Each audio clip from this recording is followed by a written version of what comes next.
50년 외길, 낡은 가위 소리 한 사람의 50년, 한 가위의 50년. 시대는 변하고 세상은 바뀌었지만 그의 손에 쥐인 가위는 여전히 제자리를 지키고 있습니다. 흑백 사진 속 앳된 청년이 백발의 장인이 되기까지 낡은 가위 소리와 함께 스쳐간 동네의 역사와 수많은 이웃의 이야기를 들어봅니다. 구독과 좋아요 한 번씩 부탁드려요. 제일막. 지금으로부터 55년 전 1965년의 그 해는 대한민국이 절대적 가난에서 헤어나오지 못하던 시절이었습니다. 서울 변두리의 낡은 기와집에서 태어난 15살 소녀는 집안의 형편 때문에 중학교 진학을 포기해야 했습니다. 아버지는 공장 노동자로 밤낮없이 일했지만 4명의 자식을 키우기에는 턱없이 부족한 월급이었습니다. 그날 아버지는 아들의 손에 낡은 이발 가위 한 자루를 쥐어주며 말했습니다. 너라도 먹고 살 길을 찾아라.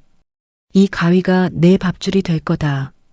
그렇게 소녀는 동네 이발소로 견습공으로 들어갔습니다. 스승님은 인자한 얼굴을 한 할아버지였지만 일에 대해서는 누구보다 엄격한 분이었습니다. 이발은 사람의 목숨을 다루는 일이다. 손 하나 잘못 놀리면 평생 흉터가 남는다. 스승님의 첫마디가 소년의 가슴에 깊이 박혔습니다. 그때가 1965년이었어. 아버지가 너라도 먹고 살 길을 찾아라 하면서 이발소 견습공 보내셨지. 첫날부터 손가락에 물집이 잡혔어. 스승님은 가위 놀리는 게 이렇게 힘들면 어떻게 장인이 되겠나 하면서 날마다 내 손을 때리셨지. 견습 3년 동안 그는 새벽 4시에 일어나 가게 청소부터 시작했습니다. 바닥에 떨어진 머리카락을 하나하나 줍고 땀과 먼지로 얼룩진 수건을 수십 장 빨아야 했습니다. 손님들이 오기 전에는 이발 의자 하나하나를 닦고 거울을 윤내고 가위와 면도칼을 갈았습니다. 스승님의 지시에 따라 무수한 손님들의 머리를 깎는 연습을 했습니다. 처음에는 손이 떨려 제대로 가위를 놀릴 수도 없었습니다. 실수로 손님의 귀를 베기도 했고 머리 모양을 망쳐놓아 꾸중을 듣기도 했습니다. 한겨울에 손이 얼어서 가위를 놓칠 뻔한 적도 있었어. 스승님이 이게 장인의 손이냐 하면서 내 손을 뜨거운 물에 담그셨지. 그따위로 하다간 손님 목숨을 잃게 할 수 있다고. 그 말이 아직도 귓가에 생생해. 견습생 시절은 고달픔의 연속이었습니다. 새벽부터 밤늦게까지 일해도 받는 돈은 거의 없었습니다. 집에 돌아가면 손가락이 굳어서 밥숟가락도 제대로 쥐기 힘들 정도였습니다. 친구들은 학교에 가서 공부하고 놀았지만 그는 이발소에서 머리카락 냄새와 함께 시간을 보내야 했습니다. 가끔은 이런 고생을 왜 하느냐며 포기하고 싶은 생각도 들었습니다. 하지만 아버지가 굶주린 눈으로 바라보시는 모습, 아우들의 학교비 걱정을 생각하면 다시 마음을 다잡았습니다. 스승님은 엄격했지만 따뜻한 면도 있었습니다. 소년이 지쳐 쓰러질 듯하면 조용히 불러내어 따뜻한 국물 한 사발을 건네주곤 했습니다. 장인은 기술만으로 되는 게 아니다. 마음이 따라주어야 진정한 장인이 될 수 있다. 스승님의 말은 소년의 가슴에 씨앗처럼 남아 싹트기 시작했습니다. 시간이 흐르면서 소년의 손길은 점차 정교해졌습니다. 처음에는 서툴기만 했던 가위 놀림이 이제는 유연해졌고 손님들의 머리 모양을 읽는 눈도 생겼습니다. 특히 아이들 머리를 깎는 솜씨가 뛰어나다는 소문이 퍼지기 시작했습니다. 울면서 머리 깎기를 거부하는 아이들을 달래는 재주도 생겼습니다. 너는 머리 깎으면 잘생긴 대장이 될 거야 라며 아이들의 마음을 사로잡았습니다. 18살이 되던 해 스승님은 소년을 불러 이발소를 물려주겠다고 말했습니다. 이제 너는 혼자 설 수 있게 되었다. 내가 가르칠 건 다 가르쳤다. 이제 너만의 길을 가거라. 스승님은 낡은 이발 의자 하나와 가위 2자루를 선물로 주었습니다. 그것은 소년에게 세상에서 가장 소중한 선물이었습니다. 소년은 동전 몇 푼과 스승님이 선물해준 도구들로 이 작은 가게를 열었습니다. 가게는 비좁고 낡았지만 그에게는 세상에서 가장 넓은 공간이었습니다. 첫날 문을 열고 하루 종일 기다렸지만 손님은 한 명도 찾아오지 않았습니다. 실망감에 주저앉고 싶었지만 스승님의 말이 떠올랐습니다. 장인은 인내심으로 만들어진다. 다음 날도 그 다음 날도 손님은 없었습니다. 하지만 그는 매일 새벽에 문을 열고 늦은 밤까지 기다렸습니다. 일주일이 지나고 한 달이 지나서야 첫 손님이 찾아왔습니다. 할머니 한 분이었는데 아직 어린데 머리를 잘 깎을 수 있겠느냐며 의심스러운 눈초리를 보냈습니다. 하지만 그의 손길에 놀란 할머니는 어린애치고는 솜씨가 좋다며 칭찬을 아끼지 않았습니다. 그날부터 입소문이 퍼지기 시작했습니다. 그날부터 이발사의 50년 외길이 시작되었습니다. 그의 인생은 낡은 가위 소리와 함께 시작되었고 그 소리는 그의 평생을 함께할 배경음악이 되었습니다. 가난한 소년이 장인으로 성장하기까지의 첫걸음이었습니다. 제2막 18살의 젊은 이발사가 가게를 연 지 3년이 흘렀습니다. 처음에는 한 달에 몇 명 안 되던 손님들이 이제는 매일 10여 명씩 찾아오기 시작했습니다. 그의 솜씨는 동네에서 소문이 나기 시작했고 특히 아이들 머리를 깎는 실력은 인기가 높았습니다. 울면서 머리 깎기를 거부하는 아이들을 달래고 재미있는 이야기를 들려주며 웃음을 만들어내는 재능이 있었습니다. 깍두기 머리라는 유행이 시작되자 그의 가게는 더욱 붐비기 시작했습니다. 아이들을 데리고 온 어머니들은 아저씨가 아이들 머리를 제일 잘 깎아요라고 입을 모았습니다. 그의 가게는 단순한 이발소를 넘어 동네 아이들의 놀이터가 되었습니다. 머리를 깎고 나면 아이들은 그에게 사탕을 받곤 했습니다. 그는 항상 주머니에 사탕을 채워두고 아이들을 기다렸습니다. 1970년대 초반 그의 가게는 동네의 사랑방 역할을 하기 시작했습니다. 아침 일찍부터 할아버지들이 모여 정치 이야기를 나누고 점심시간에는 직장인들이 쉬러 들렀습니다. 저녁에는 하루 일을 마친 아버지들이 아이들을 데리고 와서 이야기꽃을 피웠습니다. 그의 가게는 동네의 모든 소식이 모이는 곳이 되었습니다. 정치, 경제, 자식들 문제, 동네 소문까지 이 작은 공간에 동네의 삶이 고스란히 담겼습니다. 1970년대 중반 그는 이발소 단골이었던 여성과 결혼했습니다. 그녀는 매일같이 이발소에 들러 커피를 마시며 그의 손길에 반해버렸다고 합니다. 그가 깎아준 머리가 마음에 들어서 다녔대라는 그녀의 말에 그는 수줍게 웃었습니다. 결혼 후 아내는 이발소 옆에 작은 다방을 열어 남편을 도왔습니다. 두 사람의 사랑은 가위 소리와 커피 향기 속에서 피어났습니다. 25살이 되던 해 그들에게는 첫 아이가 태어났습니다. 아들의 탄생은 그에게 새로운 책임감을 안겨주었습니다. 이제는 자신의 가족을 부양해야 했습니다. 새벽 5시에 일어나 가게 문을 열고 밤 10시가 넘어서야 문을 닫았습니다. 주말도 쉬는 날이 없었습니다. 하지만 그는 피곤한 내색 없이 웃으며 손님을 맞았습니다. 가족을 위해 일하는 건 힘들지 않아라고 그는 말했습니다. 1980년대는 그의 전성기였습니다. 경제 발전과 함께 사람들의 외모에 대한 관심이 높아지면서 이발소의 인기는 더욱 치솟았습니다.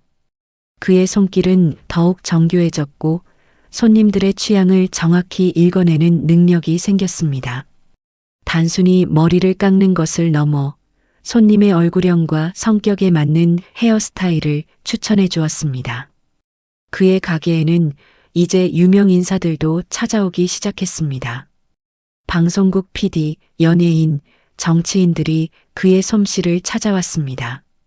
그는 유명해져도 변하지 않았습니다. 모든 손님을 똑같이 대했고 항상 겸손한 자세를 유지했습니다. 그의 진정성이 사람들의 마음을 움직였습니다. 1980년대 후반 그들에게는 둘째와 셋째 아이가 태어났습니다. 새 아이를 키우며 가게를 운영하는 것은 쉽지 않았습니다. 아내는 다방일과 집안일, 아이 돌봄까지 모두 도맡아 했습니다. 그는 아내에게 늘 미안한 마음이 있었지만 아내는 당신이 일하는 모습이 자랑스러워요 라고 말하며 그를 지지해 주었습니다. 그의 가게는 이제 동네의 랜드마크가 되었습니다. 우리 동네 이발소라면 모두가 아는 곳이 되었습니다. 젊은이들은 그에게 머리를 깎아달라고 찾아왔고 중년들은 그와 정치 토론을 나누었으며 노인들은 그에게 인생 상담을 했습니다. 그는 단순한 이발사가 아니라 동네의 지혜로운 아저씨가 되었습니다. 50년의 외길을 걸어온 이발사의 인생에서 1970-80년대는 가장 빛나는 시절이었습니다. 가난했던 소년이 동네에 사랑받는 장인으로 성장해가는 과정이었습니다. 낡은 가위 소리는 이제 동네의 아침을 알리는 상징이 되었습니다. 제3막 동네의 사랑방이 되다. 1970년대 후반 그의 작은 이발소는 이제 동네의 진정한 사랑방으로 자리 잡기 시작했습니다. 매일 아침 7시가 되면 문을 열기도 전에 할아버지들이 기다리고 서 있었습니다. 그들은 신문을 사와서 이발소 의자에 앉아 천천히 신문을 읽기 시작했습니다. 오늘 신문 봤소? 요즘 정치판이 영말이 아니구만이라는 말에 누군가 그래도 우리가 젊을 때보다는 낫지. 그때는 먹고 살기도 힘들었는데 라고 응수하곤 했습니다. 그는 조용히 가위 소리를 내며 그들의 대화를 들었습니다. 때로는 정치 토론이 격해지기도 했지만 그는 중립을 지키며 조용히 가위를 눌렸습니다. 할아버지들은 그를 신뢰했습니다. 아무리 격한 논쟁을 벌여도 그의 앞에서는 서로를 존중했습니다. 이발소는 동네의 모든 소식이 모이는 곳이었습니다. 누가 결혼하고 누가 아들을 낳고 누가 이사를 가는지 모든 이야기가 이곳을 통해 흘러다녔습니다. 점심시간이 되면 직장인들이 쉬러 들렀습니다. 그들은 헐렁한 가운을 걸치고 이발소 의자에 앉아 하루의 피로를 풀었습니다. 사장님, 오늘도 바쁘시네요 라는 인사에 그는 늘 미소로 답했습니다. 직장인들은 그에게 고민 상담을 하기도 했습니다. 회사 문제, 가족 문제, 자녀 교육 문제까지 그는 경험을 바탕으로 현명한 조언을 해주었습니다. 그의 말에는 무게가 있었습니다. 50년의 인생을 살아온 사람의 지혜가 담겨 있었습니다. 저녁 시간이 되면 아버지들이 아이들을 데리고 와서 이야기꽃을 피웠습니다. 아저씨, 우리의 머리 좀 예쁘게 깎아주세요라는 부탁에 그는 느낌이 좋았습니다. 아이들은 그를 무서워하지 않았습니다. 오히려 그를 좋아했습니다. 그는 아이들에게 사탕을 주고 재미있는 이야기를 들려주었습니다. 너는 머리 깎으면 잘생긴 대장이 될 거야 라는 말에 아이들은 환하게 웃었습니다. 그의 이발소는 이제 단순한 머리 깎는 곳이 아니었습니다. 동네 사람들의 소통의 장이었고 위로의 공간이었으며 지혜를 얻는 곳이었습니다. 누군가 슬픈 일이 있으면 이발소를 찾아왔고 기쁜 일이 있으면 이발소에 먼저 알렸습니다. 그는 모든 이야기를 들어주었습니다. 판단하지 않고 비난하지 않고 그저 조용히 들어주었습니다. 그의 진정성이 사람들의 마음을 움직였습니다. 1978년 그의 이발소에는 특별한 손님이 찾아왔습니다. 방송국 PD였습니다. 우리 드라마 촬영할 때 배우들의 머리를 좀 도와주실 수 있을까요? 라는 제안에 그는 놀랐습니다. 하지만 단편적인 경험으로는 할 수 없다고 정중히 거절했습니다. 그의 겸손함에 PD는 감탄했습니다. 요즘 같은 시대에 이런 분이 계시다니 정말 대단하시네요 라는 말에 그는 부끄러워했습니다. 그의 명성은 동네를 넘어 인근 지역까지 퍼져나갔습니다. 주말이면 먼 곳에서 찾아오는 손님들도 있었습니다. 우리 동네 이발사가 솜씨가 좋다고 해서 왔어요 라는 말을 들을 때마다 그는 가슴이 뿌듯했습니다. 그는 유명해져도 변하지 않았습니다.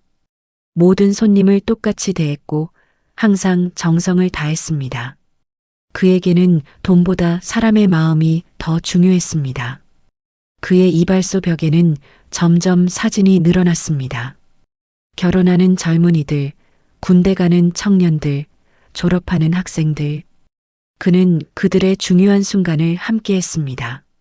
사장님, 제가 결혼합니다. 꼭 와주세요라는 초대에 그는 늘 기쁘게 응했습니다. 그는 단순한 이발사가 아니라 그들의 인생을 함께하는 친구가 되었습니다. 1979년 그의 이발소는 동네의 공식적인 모임 장소가 되었습니다. 동네 회의, 자율방범대 모임, 주민자치 모임까지 모든 모임이 이발소에서 열렸습니다. 그는 자신의 공간을 기꺼이 내어주었습니다.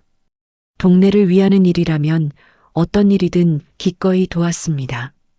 그의 이발소는 이제 동네의 심장이 되었습니다.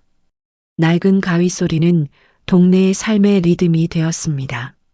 제3학 마이너스 기술의 완성과 명성. 1980년대 초반 그의 기술은 완성의 경지에 이르렀습니다. 이제는 머리만 깎는 것이 아니라 손님의 얼굴형과 생김새를 보고 가장 어울리는 머리 스타일을 추천해 줄 수 있었습니다. 당신 얼굴형은 각져서 이 스타일이 잘 어울릴 겁니다라는 그의 조언은 항상 정확했습니다. 손님들은 그의 안목에 감탄했습니다. 그는 단순한 기술자가 아니라 예술가가 되어가고 있었습니다. 1981년 그는 처음으로 미용기술 대회에 참가했습니다. 동네 사람들의 권유로 마지못해 참가했지만 예상치 못하게 대상을 수상했습니다.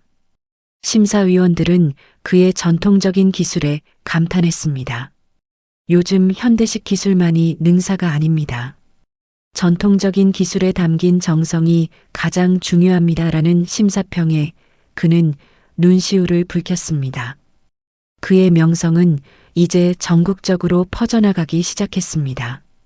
수상 후 많은 미용학원에서 그에게 강사 제안이 들어왔습니다. 월급을 몇 배로 올려주겠다는 제안도 있었습니다. 하지만 그는 모두 거절했습니다. 저는 이 작은 가게를 떠날 수 없습니다. 여기에 제 인생이 있기 때문입니다. 라는 말에 제안한 사람들은 그의 진정성에 감동했습니다. 그는 명예와 돈보다 자신의 길을 지키는 것이 더 중요하다고 생각했습니다. 1982년 그의 이발소에는 텔레비전 방송팀이 찾아왔습니다. 전통 기술을 지키는 장인이라는 주제로 다큐멘터리를 촬영하고 싶다는 제안이었습니다. 그는 처음에는 거절했지만 동네 사람들의 설득으로 결국 수락했습니다. 촬영은 일주일 동안 진행되었습니다. 그의 일상, 손님들과의 대화, 기술의 모든 것이 카메라에 담겼습니다. 방송이 나간 후 그의 이발소는 유명해졌습니다. 전국에서 찾아오는 손님들로 문전성시를 이루었습니다. 어떤 사람은 새벽에 와서 줄을 서기도 했습니다. 그는 부담스러웠지만 한 사람 한 사람 정성껏 대해주었습니다. 유명해져도 그의 태도는 변함이 없었습니다. 모든 손님에게 똑같은 미소와 정성을 보여주었습니다. 1983년 그는 기술의 비법을 책으로 펴냈습니다. 50년 외길 한 장인의 이야기라는 제목의 책에는 그의 기술과 철학이 담겨 있었습니다. 책은 베스트셀러가 되었습니다. 젊은 미용사들이 그의 책을 읽고 기술을 배우기 시작했습니다. 그는 자신의 기술이 후대에 전해진다는 사실이 기뻤습니다. 하지만 그는 여전히 겸손했습니다. 저는 아직 배울 것이 많은 학생입니다라는 말로 자신을 낮췄습니다. 1984년 그에게는 뜻밖의 제안이 들어왔습니다. 미용협회에서 회장직을 맡아달라는 제안이었습니다. 그는 놀랐습니다. 자신처럼 작은 이발소를 운영하는 사람이 미용협회 회장이 될 수 있다는 사실이 믿기지 않았습니다. 하지만 동료들의 강력한 추천으로 결국 수락했습니다. 회장으로서 그는 전통 미용 기술의 보존과 발전에 힘썼습니다. 1985년 그는 국제 미용 기술 대회에 한국 대표로 참가했습니다.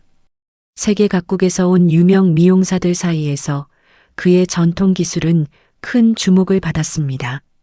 심사위원들은 그의 기술에 감탄하며 특별상을 수여했습니다.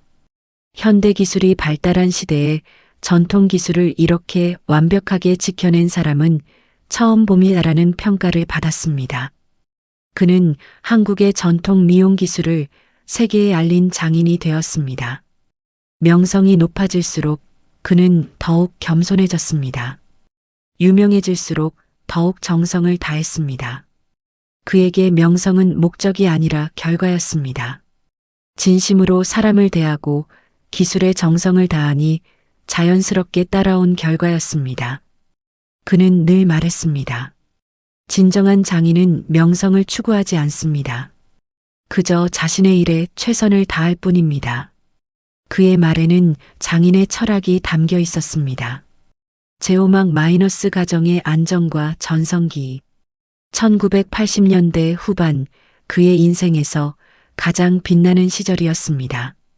경제 발전과 함께 사람들의 외모에 대한 관심이 높아지면서 그의 이발소 인기는 더욱 치솟았습니다. 아침부터 저녁까지 손님의 발길이 끊이지 않았습니다. 그는 아침 6시에 일어나 가게 문을 열고 밤 11시가 넘어서야 문을 닫았습니다. 하지만 그는 피곤한 내색 없이 항상 밝은 미소로 손님을 맞았습니다. 1986년 그들에게는 둘째 아이가 태어났습니다. 첫째 아이와는 5년 터울이었지만 그는 더욱 행복했습니다. 이제 아들 둘을 키우게 됐네라며 아내와 함께 기뻐했습니다. 두 아들은 아버지의 일을 자랑스러워했습니다. 우리 아버지는 동네에서 제일 유명한 이발사야라며 친구들에게 자랑했습니다.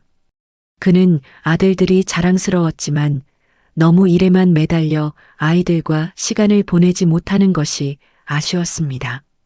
1987년 그의 가게는 동네의 랜드마크가 되었습니다. 우리 동네 이발소라면 모두가 아는 곳이 되었습니다. 젊은이들은 그에게 머리를 깎아달라고 찾아왔고 중년들은 그와 정치 토론을 나누었으며 노인들은 그에게 인생 상담을 했습니다.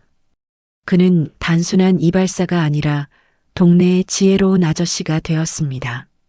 사람들은 그에게 모든 것을 털어놓았습니다. 1988년 서울 올림픽이 열렸습니다. 그의 동네도 올림픽의 열기로 가득 찼습니다. 외국인 관광객들이 동네를 찾아왔고 그의 이발소에도 외국인 손님들이 찾아왔습니다. 그들은 그의 전통 기술에 감탄했습니다. This is real Korean traditional barber shop라며 사진을 찍고 갔습니다. 그는 한국의 전통을 외국인에게 소개할 수 있다는 사실이 자랑스러웠습니다. 1989년 그들에게는 셋째 아이가 태어났습니다. 이번에는 딸이었습니다. 늦둥이 딸의 탄생에 가족 모두가 기뻐했습니다. 이제 아들 둘에 딸 하나, 완벽한 가족이네라며 아내는 눈물을 흘렸습니다. 새 아이를 키우며 가게를 운영하는 것은 쉽지 않았지만 가족의 사랑이 모든 어려움을 이겨내게 해주었습니다. 1990년 그의 이발소는 창립 25주년을 맞았습니다. 동네 사람들이 축하 파티를 열어주었습니다. 25년 동안 함께해온 단골 손님들이 모두 모여 축하해 주었습니다. 사장님, 앞으로도 건강하시고 오래오래 일하세요라는 축하에 그는 감격의 눈물을 흘렸습니다. 25년의 세월이 순식간이라는 생각이 들었습니다. 1991년 그의 첫째 아이가 중학교에 입학했습니다. 아들은 아버지의 뒤를 이어 미용사가 되겠다고 선언했습니다. 그는 놀랐습니다.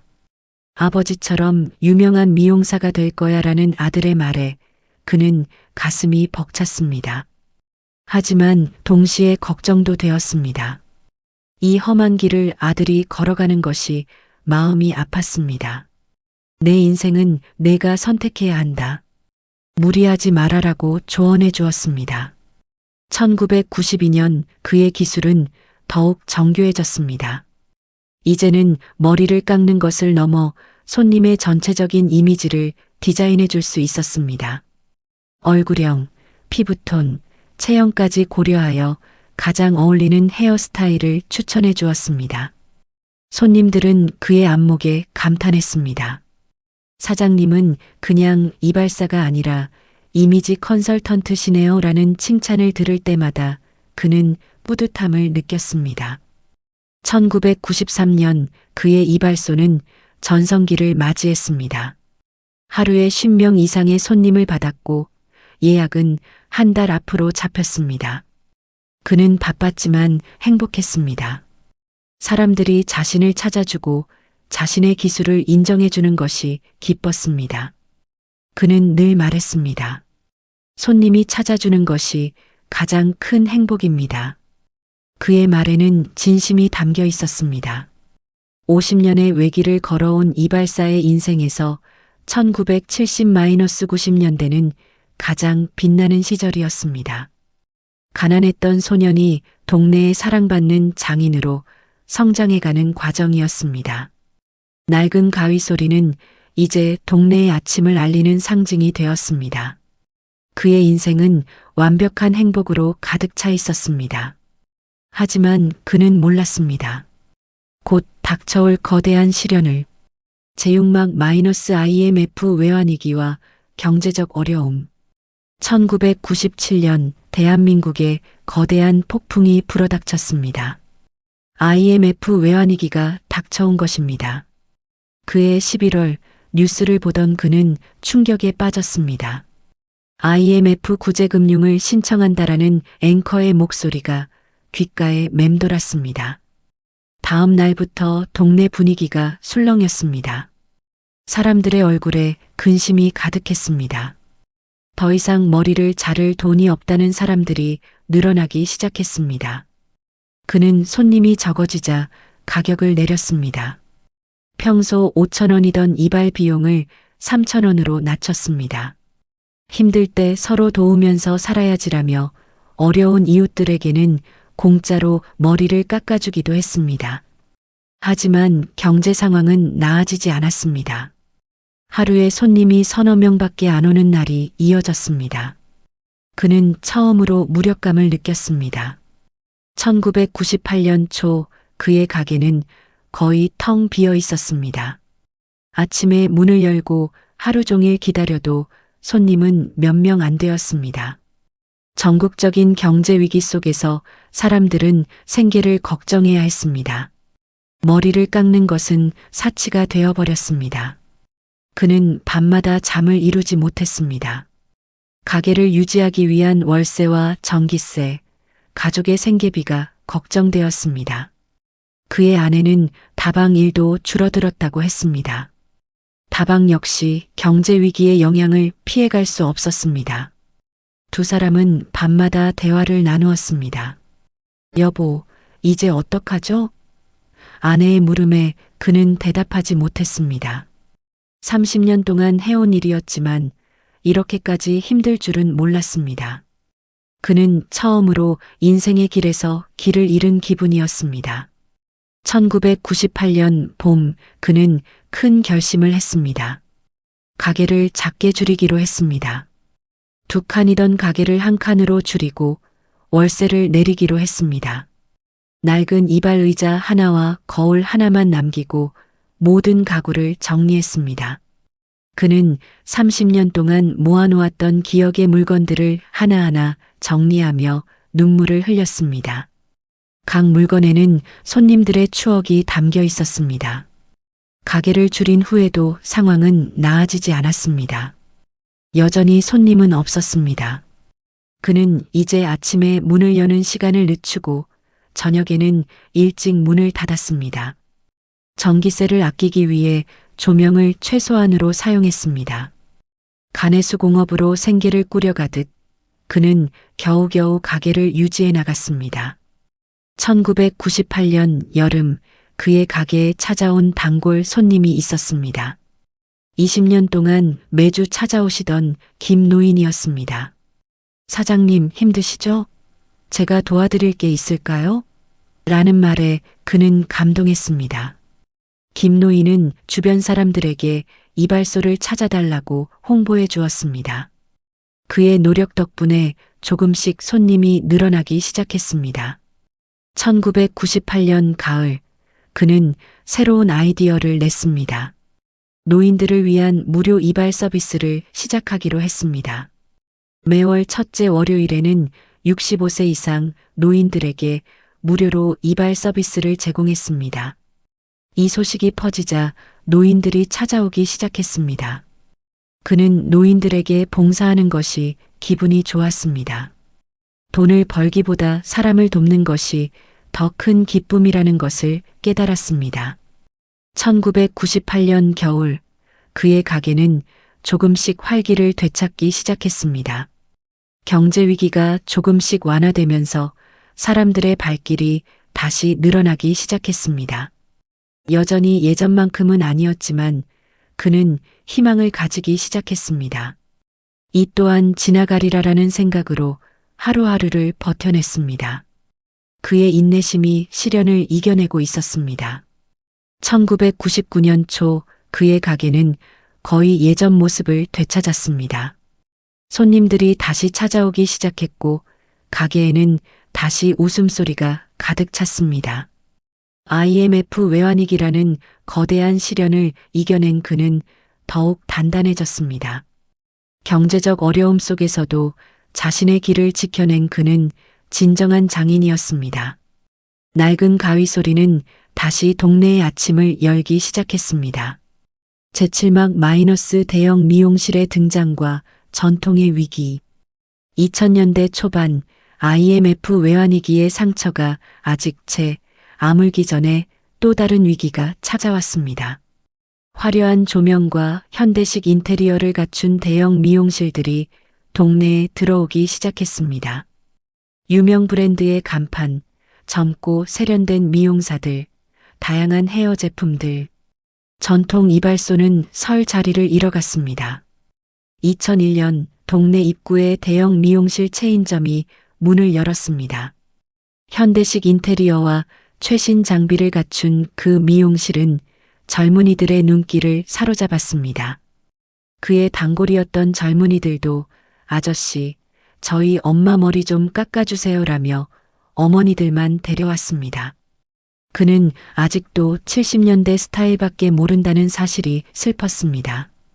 2002년 또 다른 대형 미용실이 열렸습니다. 이번에는 여성 전용 미용실이었습니다. 화장품 판매부터 헤어 디자인, 네일 아트까지 모든 서비스를 제공하는 원스톱 미용실이었습니다. 여성 손님들은 점차 그의 가게를 찾지 않게 되었습니다. 그는 현대식 서비스를 제공할 수 없다는 사실이 무력했습니다. 2003년 그의 가게 손님들은 대부분 60대 이상 노인들로 구성되었습니다. 젊은 세대들은 완전히 떠나갔습니다. 그는 새로운 기술을 배우려고 했지만 나이가 들어 배우기가 쉽지 않았습니다. 컴퓨터 사용법부터 시작하여 현대식 미용 기술까지 배워야 했지만 그의 손은 이미 오래된 가위에 익숙해져 있었습니다. 2004년 그는 큰 결심을 했습니다. 현대식 기술을 배우기로 했습니다. 미용 학원에 다니기 시작했습니다. 50대 늦은 나이에 젊은이들과 함께 수업을 듣는 것은 쉽지 않았습니다.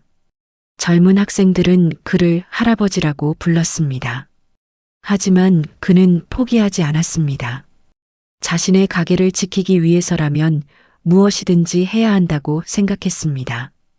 2005년 그는 드디어 현대식 미용 기술을 배웠습니다.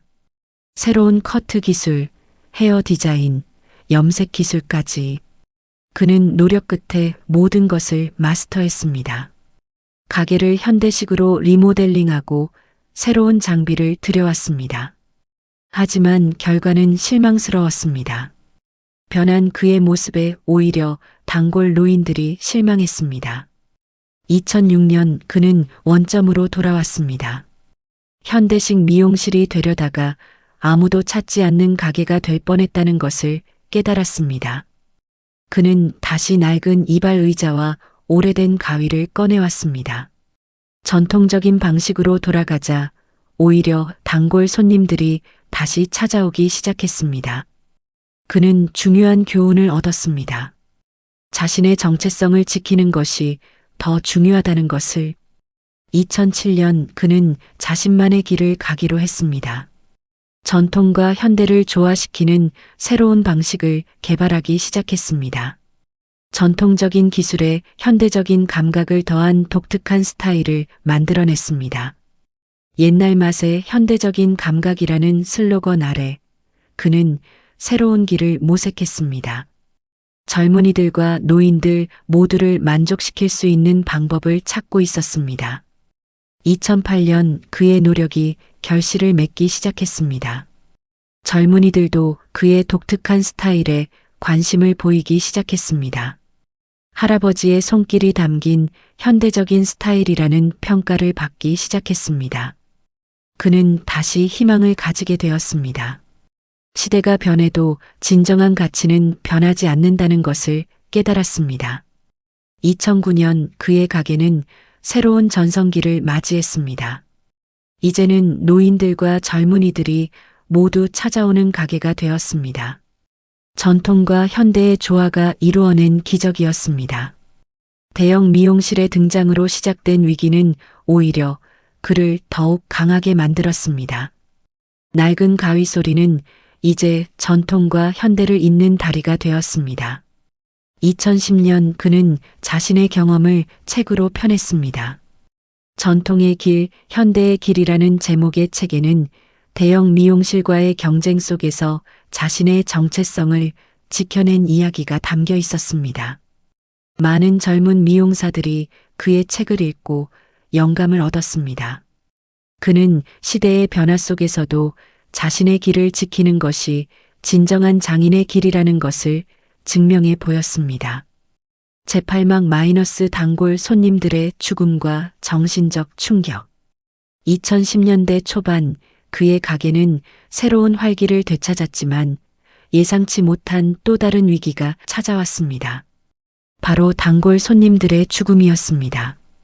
50년 동안 함께해온 손님들이 하나둘 세상을 떠나기 시작한 것입니다. 그의 가슴에도 구멍이 뚫리는 기분이었습니다. 2011년 봄 매주 월요일마다 찾아오시던 김 노인이 세상을 떠났습니다.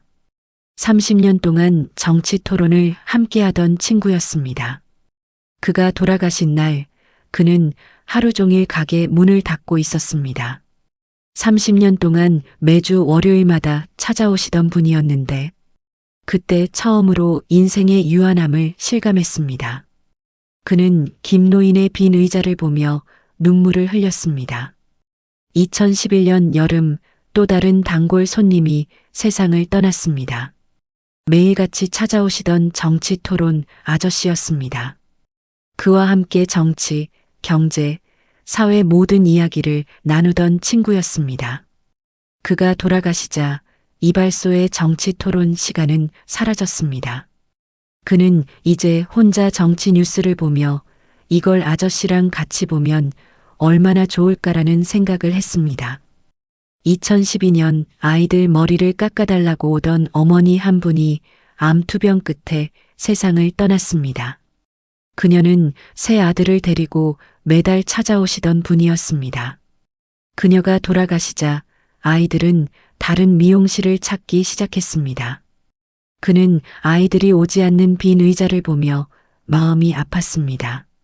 아이들의 웃음소리가 더 이상 들리지 않는 이발소는 너무나도 조용했습니다. 2013년 그의 가게를 찾던 할아버지들이 하나둘 세상을 떠나기 시작했습니다. 40년, 50년 동안 함께해온 손님들이었습니다. 그들과의 대화, 추억, 인생 이야기들이 모두 사라져갔습니다. 그는 이발소를 둘러보며 이제 다 내 인생의 반은 끝난 건가라는 생각을 했습니다. 함께한 사람들이 떠나가자 그의 인생도 함께 떠나가는 기분이었습니다. 2014년 그는 깊은 우울증에 빠졌습니다. 손님들이 떠나가는 것을 보며 자신도 죽음을 생각하게 되었습니다. 나도 언젠가는 저들처럼 세상을 떠날 것이다. 그때까지 이 가게를 지킬 수 있을까? 라는 생각에 잠을 이루지 못했습니다. 그는 밤마다 죽음에 대한 두려움에 시달렸습니다. 2015년 그의 아내가 그의 상태를 걱정하기 시작했습니다. 여보, 요즘 너무 우울해 보여. 병원에 가보자라는 권유에 그는 고개를 저었습니다. 하지만 아내의 강력한 권유로 결국 정신건강의학과를 찾았습니다. 의사는 그에게 상실감에 대한 우울증입니다. 함께했던 사람들을 잃은 슬픔입니다라며 진단했습니다. 2016년 그는 치료를 시작했습니다. 항우울제를 복용하고 상담을 받기 시작했습니다. 상담사는 그에게 죽음은 인생의 자연스러운 부분입니다. 중요한 것은 그들이 남긴 추억을 소중히 여기는 것입니다라며 조언해 주었습니다. 그는 천천히 마음의 상처를 치유하기 시작했습니다. 떠나간 손님들을 그리워하되 그들의 추억을 소중히 간직하기로 했습니다. 2017년 그는 새로운 결심을 했습니다. 떠나간 손님들을 기리기 위해 추억의 벽을 만들기로 했습니다. 이발소 벽에 단골 손님들의 사진을 걸기 시작했습니다. 세상을 떠난 손님들, 현재 찾아오는 손님들 모두의 사진이 벽에 걸렸습니다. 그는 매일 아침 그 사진들을 보며 인사를 건넸습니다. 안녕하세요. 오늘도 건강하시죠? 라며 말입니다. 2018년 그의 마음은 차츰 평온을 찾아가기 시작했습니다. 죽음에 대한 두려움보다는 삶에 대한 감사함이 커지기 시작했습니다. 내가 이렇게 오래 살아서 많은 사람들을 만날 수 있다는 것 자체가 감사한 일이다라는 생각을 하게 되었습니다. 그는 다시 웃음을 되찾기 시작했습니다. 손님들과의 대화에서 다시 즐거움을 찾기 시작했습니다. 2019년 그는 깨달음을 얻었습니다.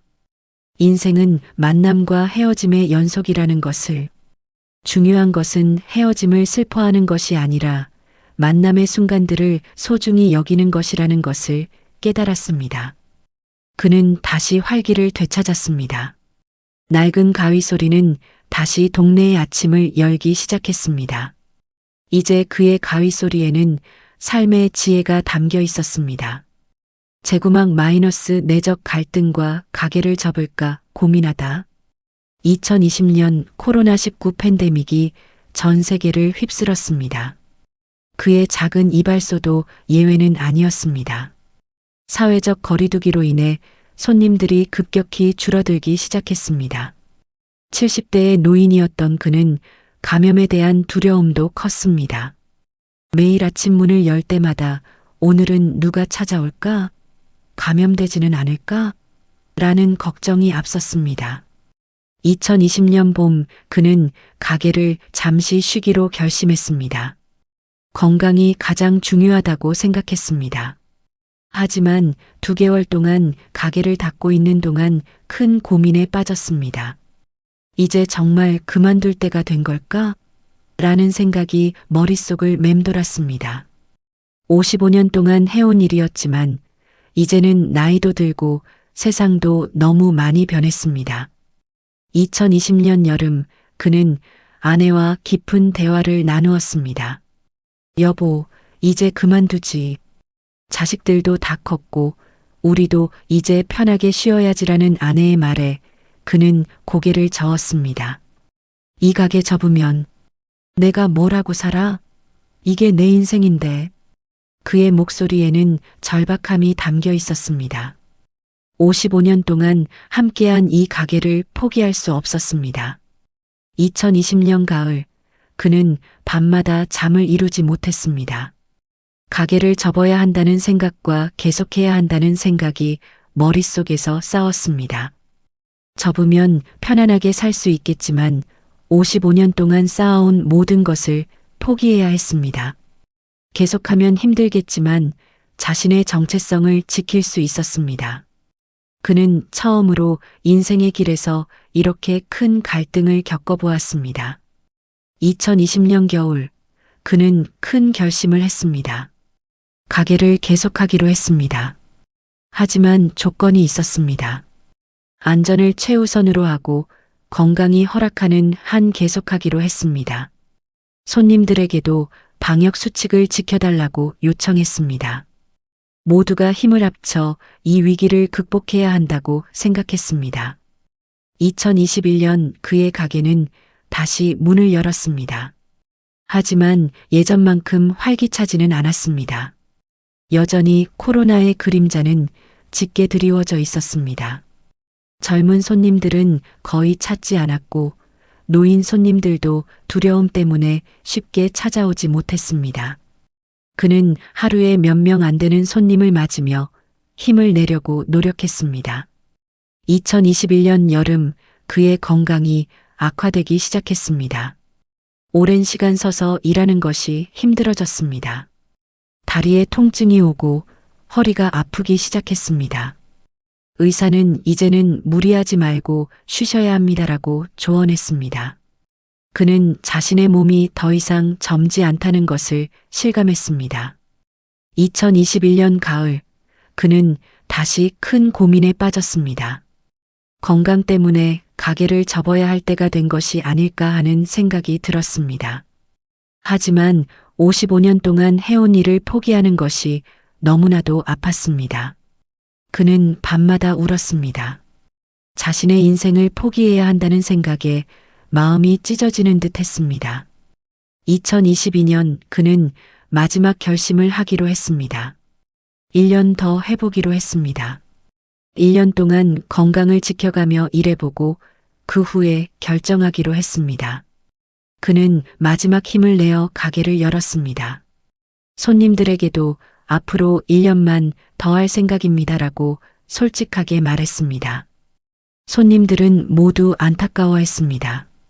2022년 여름 그에게는 뜻밖의 일이 일어났습니다. 젊은이들이 찾아오기 시작한 것입니다. 할아버지, 우리는 할아버지의 전통적인 솜씨가 좋아요라며 찾아오는 젊은이들이 늘어났습니다. 그들은 현대식 미용실에 지쳐서 진정성을 찾아 그의 가게를 찾아온 것이었습니다. 그는 다시 희망을 가지기 시작했습니다. 2022년 가을, 그는 결심을 번복했습니다. 가게를 계속하기로 했습니다. 젊은이들의 반응을 보니 아직 자신의 기술이 필요하다는 것을 깨달았습니다. 건강 관리를 잘하면서 계속하기로 했습니다. 그는 다시 미소를 되찾았습니다. 낡은 가위 소리는 다시 동네의 아침을 열기 시작했습니다. 그의 갈등은 해결되었습니다. 제신막 마이너스 낡은 가위를 놓지 못하는 이유. 2023년 그의 가게는 새로운 전성기를 맞이했습니다. 전통을 찾는 젊은이들이 늘어나면서 손님들이 다시 붐비기 시작했습니다. 그는 이제 78세의 노인이었지만 젊은이들과의 소통을 통해 새로운 활력을 얻고 있었습니다. 할아버지, 우리는 할아버지 같은 진정한 장인을 존경해요라는 말에 그는 가슴이 벅찼습니다. 2024년 그의 가게는 이제 동네의 문화재가 되었습니다. 60년 가까이 이어온 전통 이발소로서 많은 사람들이 찾아와 경험을 나누고 갔습니다. 이곳은 단순한 이발소가 아니라 살아있는 역사입니다라는 평가를 받기 시작했습니다. 그는 자신의 가게가 동네의 자랑이 되었다는 사실이 기뻤습니다. 그는 매일 아침 6시에 일어나 가게 문을 엽니다. 낡은 이발 의자, 오래된 거울, 벽에 걸린 흑백 사진들. 60년 전이나 지금이나 모습은 그대로입니다. 그는 조심스럽게 낡은 가위를 닦습니다. 60년 동안 수천 명의 머리카락을 자른 이 가위는 이제 그의 분신과도 같습니다. 왜 안 그만두냐고? 글쎄, 이 가위를 놓으면 내가 죽는 것 같아서 60년을 함께한 내 손, 내 인생을 놓을 수가 없어. 그의 말에는 깊은 진심이 담겨 있습니다. 이 가위는 단순한 도구가 아니라 그의 인생 그 자체입니다. 가위 소리가 들리지 않는 하루는 상상할 수도 없습니다. 요즘 애들은 스마트폰 보면서 머리를 깎습니다. 그는 옛날 방식밖에 모르지만 그래도 내 손길을 믿고 찾아오는 사람들이 있습니다. 할아버지, 우리는 할아버지의 손길을 믿어요.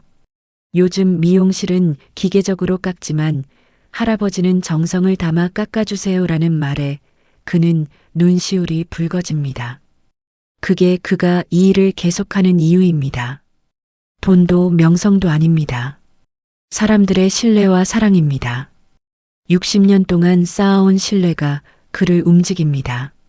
손님이 찾아주는 것이 가장 큰 행복입니다라는 그의 말에는 60년의 진심이 담겨 있습니다. 그는 이제 후배들을 가르치기 시작했습니다. 젊은 미용사들이 그의 기술을 배우러 찾아옵니다. 전통 기술의 중요성을 잊지 마세요. 기계는 대체할 수 없는 정성이 있습니다라며 그는 자신의 모든 것을 전수하고 있습니다. 자신의 기술이 후대에 전해진다는 사실이 그에게는 가장 큰 기쁨입니다. 그는 조용히 낡은 가위를 닦고 있습니다. 60년 동안 수천 명의 머리카락을 자른 이 가위는 이제 그의 분신과도 같습니다. 이 가위 소리가 내 인생의 배경음악이야. 이 소리가 들리면 나는 아직 살아있다는 게 느껴져. 죽는 날까지 이 소리를 들을 수 있으면 좋겠어. 그의 가게 벽에는 수많은 사진이 걸려 있습니다. 결혼하는 젊은이들, 군대 가는 청년들, 졸업하는 학생들, 모두 그의 손길을 받은 사람들입니다.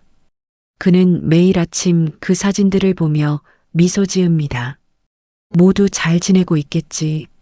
라는 생각에 마음이 따뜻해집니다. 60년 외길, 낡은 가위 소리. 그 소리 속에 한 장인의 평생과 동네의 역사가 담겨 있습니다. 오늘도 이 작은 이발소에서는 그의 가위 소리가 동네의 아침을 열고 있습니다. 그 소리는 영원할 것입니다. 왜냐하면 그 소리에는 한 사람의 진실된 인생이 담겨 있기 때문입니다. 에필로그 60년의 시간을 한 우물만 파온 한 장인의 이야기였습니다. 낡은 가위 소리 속에 담긴 것은 단순한 기술이 아니라 한 사람의 평생과 동네의 역사였습니다. 세상은 빠르게 변하지만 변하지 않는 것이 있습니다. 진정성과 성실함, 그리고 한 길을 묵묵히 걸어온 장인의 정신입니다.